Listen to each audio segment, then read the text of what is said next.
नमस्कार, मी स्वरा. आज तुम्हाला डिंकाचा चहा बनवून दाखवते.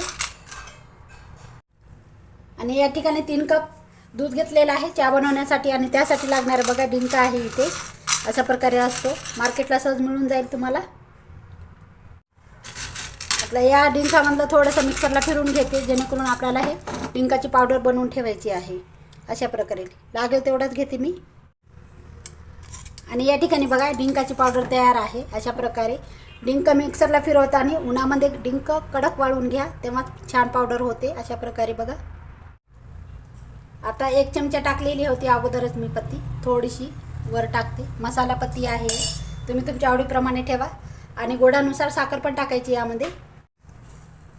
तुम्ही तुमच्या आवडीप्रमाणे ठेवा किती साखर पाहिजे. आणि चहा पण बनवा तुमच्या घरामध्ये किती लोक आहेत. आता हे छान उकळून घ्यायचा. डिंक आताच टाकायचा नाही.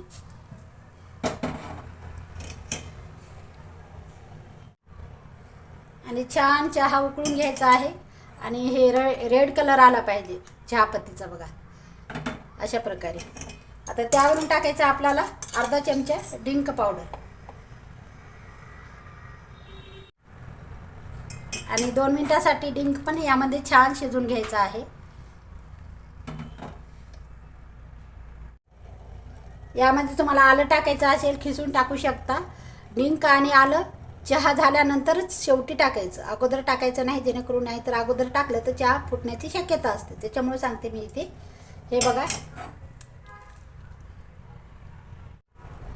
आणि या ठिकाणी चहा झालेला आहे. आता कपामध्ये ओतून घेते मी. किती छान दिसते बघा, जवळून दाखवते.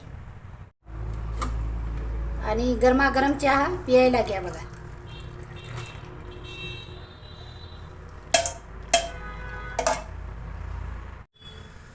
आणि पिण्यासाठी चहा रेडी आहे. नक्कीच करून बघा. डिंक हाडासाठी खूप छान आहे. आवडला असेल तर लाईक करा, शेअर करा, कमेंट करा, सबस्क्राईब करायला विसरू नका. चॅनलला नवीन असाल तर भेटूया एका नवीन व्हिडिओत. तोपर्यंत धन्यवाद.